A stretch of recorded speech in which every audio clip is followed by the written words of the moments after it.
நீரை நம்பி வாழுகின்ற மனித உயிர்கள் எல்லாவற்றுக்கும் உண்டி கொடுத்தோர் உயிர் கொடுத்தோரே.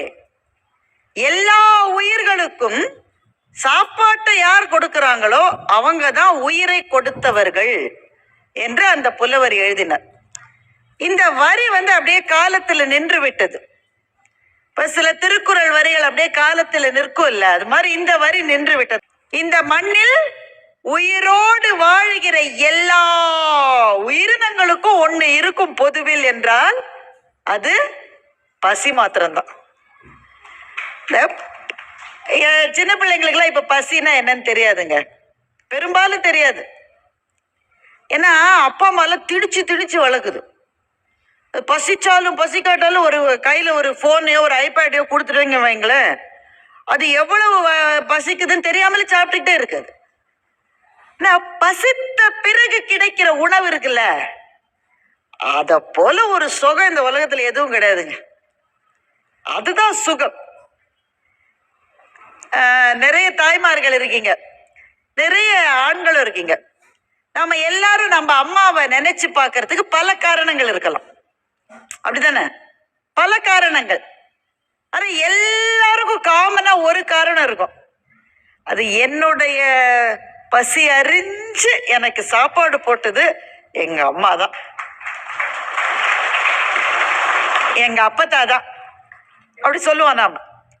அது நம்ம வயிற்றுல பசிக்குதுன்னு அவங்களுக்கு மணி அடிக்கும். அது எப்படின்னு தெரியாது, அது எப்படின்னு எனக்கும் புரியல.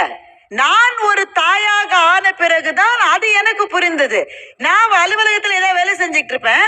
ஆனா எனக்கு திடீர்னு தோணும், என் மகள் வீட்டுக்கு வந்துட்டாள, சாப்பிட்டுருப்பாள, ஒழுங்கா சாப்பிட மாட்டாள, நம்ம போன் பண்ணி அவளுக்கு பசிப்பது என்னுடைய உடம்பிலே ஏதோ என் மனதிலே ஒரு சலனத்தை ஏற்படுத்துகிறது.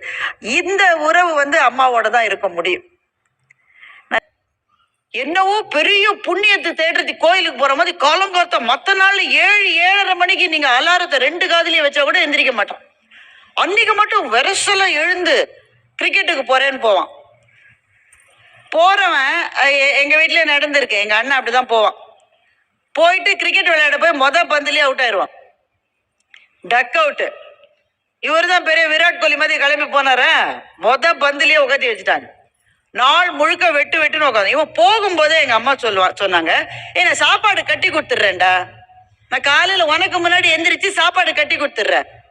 என்னை பத்தி என்ன நினைப்பாங்க, எவ்வளவு கேவலப்படுத்துற நீ என்ன. எங்க போனாலும் நான் மூட்டை கட்டிட்டு போகணுமா? அங்கெல்லாம் எங்களுக்கு நல்ல லஞ்ச் அரேஞ்ச் பண்ணிருக்காங்கன்னு போனான். அங்க அரேஞ்ச் பண்ண லஞ்ச் என்ன தெரியுமா? பொற டீ, இவ்வளவுதான் அன்னைக்கு. அதையும் சாப்பிட்டுட்டு அவ்வளவு நேரம் கழிச்சு அங்கிருந்து பஸ்ஸை பிடிச்சு வீட்டுக்கு வந்து அவன் வீட்டுக்கு சொல்லிட்டு வந்தாங்க, நான் அங்கேயே சாப்பிட்டு வந்துடுவேன், நீங்களாம் எனக்காக வெயிட் பண்ணாதீங்க. அவன் பெல் அடிச்ச உடனே அம்மா கதவு திறந்தாங்க. அவன் ஒரு வார்த்தை கூட சொல்லல, அவன் சும்மா நின்னான். அவனை பார்த்த உடனே எங்க அம்மாவுக்கு தெரிஞ்சிருச்சு செம்ம பசியில இருக்கான்னு சொல்லிட்டு. அவன் ஒன்றும் சொல்லல, சோறு போடுமான்னு கூட சொல்லல. சாப்பிடவா, என்ன வச்சிருக்க? நீதான் ஒன்று வேணான்னு சொன்ன, சோறு தான் வச்சிருக்கேன், சரி எது இருந்தாலும் போடுன்னா.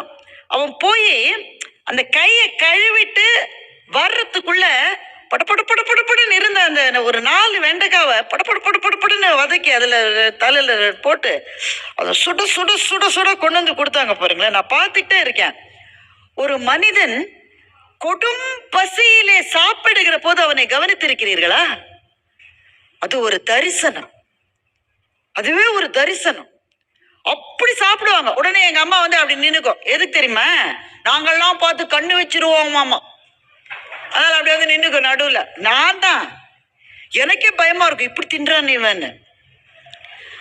அப்படி நீ போமா, நீ சாப்பிட்டுட்டு நீ போய் என்ன நினைச்சிருவாங்க, அது கண்ணுப்படாம.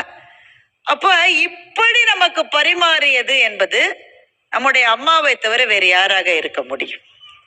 அம்மாவை நினைக்கிற போது, அம்மா இப்ப அம்மா இல்ல, ஆனா நினைக்கிற போது இந்த கண்ணுல ஒரு சிறு கண்ணீர் துளி வருகிறது இல்ல, அந்த கண்ணீர் துளிக்கு என்ன பொருள் என்றால், இது போல எனக்கு இனிமேல் உணவிடுகிறவர்கள் யார் இருக்க முடியும் என்ற எண்ணமும் கூடவே தோன்றுகிறது.